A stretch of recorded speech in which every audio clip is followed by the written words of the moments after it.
DJ Semtex, One Extra. I've got the undisputed #1 hip-hop artist in the world. Got my man Kanye West. It's good to have you back, man. Yo, it's good. Like, you've always passed through the show before College Dropout dropped. Like, you came on the station, you came on One Extra, you came on my show on the eve of the release, then late registration and graduation, and now it's just like history repeated itself. 808s and Heartbreak. It's just good to have you in the building, man. Man, it's good to be here. Like, you always like showed me like a lot of love back when people didn't believe in me and everything, and just appreciated the energy I was bringing, you know, and didn't look down at me because of it. And I just really appreciate that, you know, at this time in my career. What was your main inspiration for this album? Just life. You know, I did it really quickly. I had melodies in me, and I just delivered it, you know what I'm saying? And people could take it how they want to take it, but it's just a piece of art. It's something I wanted to do. And you know, if people appreciate the songs and they dance to it and it inspires them in some way, then great. If people have a major problem with auto-tune or me singing or me getting my ideas out, then that's too bad. You know, I've had a lot of melodies in me, and I would like not do them, and I'll just say, well, I'll rap because it's safe. And it's like someone who like can draw, but they don't want to show anybody because they're scared people are gonna be like, you don't draw good enough. So people will be like, you don't sing good enough, or don't express what you really want to express because, you know, you got to pay the bills and all. I'm like, nah, forget that. I need to express exactly what I want to do when I want to do it. Who works with you on this album? Because, you know, there's a lot of depth in there. You know, obviously you brought in Lil Wayne, you brought in Young Jeezy. Like, who else did you have in the studio? Did you bring in any other producers or anything? Yeah, well, Kid CUDI will come down to Hawaii and work with us. Consequence came down there. Big Sean, Mr. Hudson was there the whole time. Like, we were in Hawaii, and we just would vibe out to the records. Like, all the records, I wrote all the records. I would hum it out and get the basic idea, like one take, this is what it's gonna be.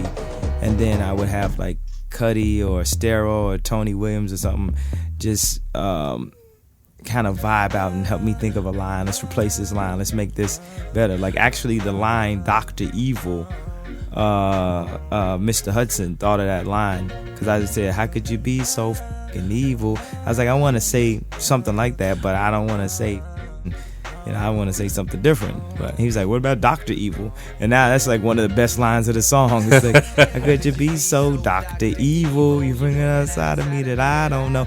But the way it would be like, the thing that I lay down on the track was be like, how could you be so evil? I'm outside, I know, I'm not even know. And they'll have a little words in it. So what we try to do is just decipher, what am I saying there? Right. Because, you know, I'm speaking like almost from a dream state of just zoning out and just vibing and placing the colors.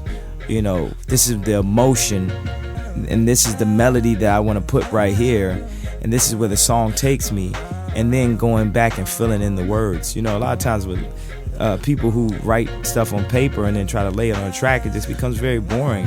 Rap songs, you don't even want to listen to them to the third verse anymore. It just gets like really boring. I try to keep it as exciting as possible, you know, keep it moving. I mean, some rap's kind of predictable now. It's like sometimes you hear a record, you know what they're going to say next. But that's crazy, man, the way that you work and you put the songs together. I don't know any other rapper who works like that. Yeah, I mean, I'm at a point now where I'm just trying to push the envelope. I'm trying to push other people to do what they do better. You know, I don't have every advantage. I'm not the best rapper. I'm definitely, you know, not the best singer. I'm teetering on the worst. You know, like I'm not, you know, my build wasn't really shaped, you know, to wear the best clothes in the world and stuff. It's not like I'm like Pharrell shape and stuff where it's like every outfit just looks good on me, you know, like, but it's like I want to push the envelope from a style standpoint, from a video standpoint. You know, I'm not the best color to do stadiums, you know, and to be on TV, you know what I'm saying? I'm not exactly what was the color that most people who do stadiums. It's, you know, it's a lot of things that I don't have going for me. But I want to just keep on pushing it, so that way, even if it's not me, even if I'm not the one, maybe Mr. Hudson will be the one to jump off of my shoulders and take it music to where it needs to be taken to again, to cross all genres, to back when we were a little kid where you didn't know that Boy George was not supposed to be black music. It was just music that just everybody liked. Everybody just liked the song back then. It wasn't until hip hop where it was like all the separation type stuff where you can't like this, you can't like that. Late Registration, you open the door to the world for Lupe Fiasco. Kind of feels like you're gonna do it again for Kid CUDI. It feels the signs are there, the dope mixtapes, the Odd Street joint is killing it. Just feels like he's gonna be doing it next year. So yeah, this is just a test to see if y'all fuck with me. Y'all ready? Day and night. Oh, son. All right, hold on. We gonna do it right. Y'all ready? I mean, CUDI, he would have did it with or without me, but it's good to have that extra little boost, extra little branding, and like he brought a lot to the table with the singer rapper style. I toss and turn, I keep stressing my mind. I look for peace, but see I'm on the tank. One of they keeps the silly game play. Mr. H brought a lot to the table with that. You know, the type of music that they would bring around me. I want to bring out another artist from good music that's straight from London right now. Y'all might have heard of him, definitely. We've been in the lab, you know, he helped me with this whole new project. We went down to Hawaii and vibed out. He helped write on the Jay-Z album. He's got songs on Jay-Z's new album, songs from my new album. He already released the album, but this next record, with what we're doing together right now, is he's not only gonna do good for himself and good for the label, but he's gonna do good for this whole town right here and make me proud. So, without further ado, make some noise for Mr. Hudson.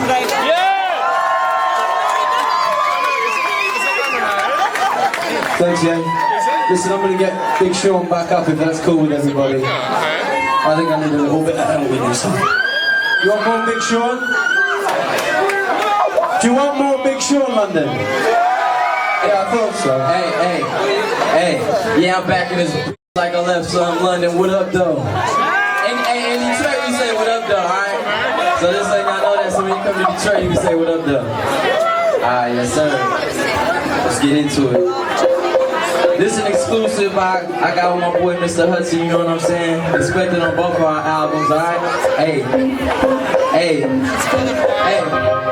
Man, I wish it. And it's definitely a thank you and you're welcome situation, you know, where we bounce ideas off each other, and I soak in. It's good to have young energy around all the time, and I definitely soak up a lot of that, and I hope to give them some OG. It's crazy. My first album came out 4 years ago, and I'm like straight OG now and stuff like that. But give them some OG information that they can bounce off of. You know, they have so much potential as new artists, and it's a really interesting time right now. Like that, it's out the blue. Good music has just a new energy to it.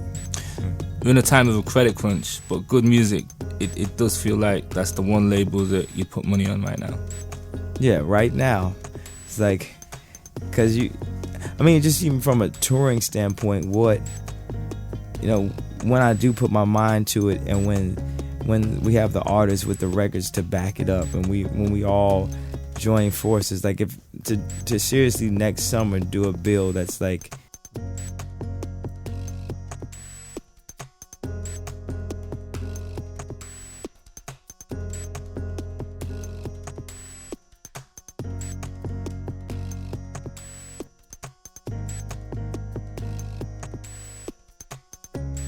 Q-Tip's new album is crazy, so the combination of that, like it's gonna be a good year. Yeah. Yeah, pun intended. Yeah.